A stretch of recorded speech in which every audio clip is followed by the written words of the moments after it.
السلام عليكم. عايزك تتخيل معايا المشهد ده، موبايلك في ايدك، اخر رسالة بينك وبين شريكتك او بينك وبين شريكك من كام يوم. مفيش رد، مفيش تفسير، مفيش نهاية واضحة. تفتح الشات، تقفل، تفتح تاني، تقرا الكلام القديم، تفتكر الاحساس وتسأل نفسك نفس السؤال اللي كلنا سألناه قبل كده: هو ازاي عمل كده فجأة واختفى؟ الحقيقة اللي محدش بيحب يسمعها: هو ما بعتش كده فجأة، انت اللي كنت بتنخدع واحدة واحدة. أظن فهمت حلقتنا النهاردة بتتكلم على إيه. باختصار، أنت إزاي بتتساب بسهولة وفجأة وبدون مقدمات. خليني أقولك المشكلة بتبدأ منين. المشكلة بتبدأ من عند العقل البشري. هو تحديدا اللي عنده مشكلة كبيرة إنه مش بيحب الخسارة المفاجئة، فبيعمل حاجة ذكية جدا: بيبطئ إدراكك للواقع. طب يعني إيه؟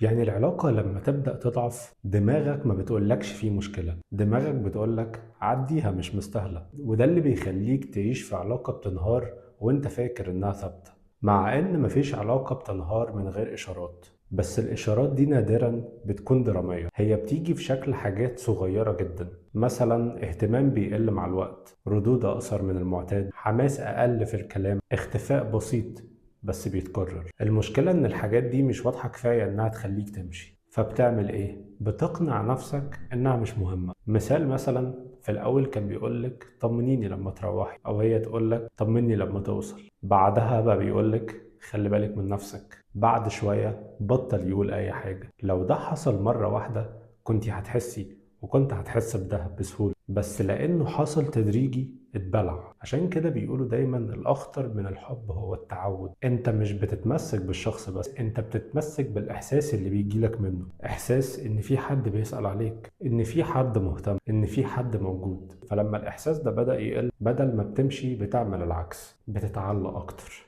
تفتكر ليه؟ لأن باختصار أنت بتحاول ترجع الإحساس القديم تاني، وده بيخليك تعمل حاجات عمرك ما كنت تعملها. تبعت الأول دايما، تستنى الرد بالساعات، تقبل اعتذار ضعيف، وتعدي تصرفات مش شبهك. وهنا العلاقة بتتقلب من اختيار لاحتياج. أخطر حاجة بتحصل هو إنك تفضل متعلق بالنسخة الأولى من الشخص اللي كان موجود في حياتك، بالنسخة اللي كانت مهتمة واللي كانت بتحاول واللي كانت موجودة، وتفضل مستنيها ترجع. بس الحقيقة المؤلمة، النسخة دي ممكن تكون انتهت أو ما كانتش حقيقية من الأساس. مثلا بتلاحظ إن الناس كتيرة في بداية العلاقة بيبقوا في أحسن نسخة منهم: أفضل كلام، أفضل اهتمام، أفضل وجود، أفضل رعاية. مش لأن ده الطبيعي، لكن لأنهم بيحاولوا يكسبوك، ولما يكسبوك بيظهروا الطبيعي وانت تفتكر ان ده تغير، وهو في الحقيقة. خليني اكون واضح معاك بشكل اكبر: لو انت دايما حاسس انك بتجري ورا العلاقة، يبقى العلاقة دي مش متوازنة، واي علاقة مش متوازنة نهايتها معروفة. بس اللي بيحصل انك بتفضل تعافر عشان تحاول تعدل الكفة المايلة لوحدك، تزود اهتمام وكلام وصبر،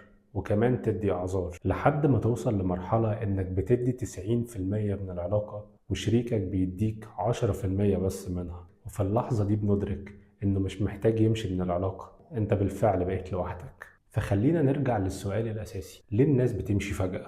الحقيقة هما مش بيمشوا فجأة، هما بيخرجوا من العلاقة من جوه نفسهم الأول، واحدة واحدة بهدوء من غير ما يقولوا، لحد ما يوصلوا لمرحلة إن وجودهم بقى شكلي. وساعتها لما بيمشوا انت بس اللي بتتصدم، لكن هما على الجنب التاني كانوا ماشيين من زمان.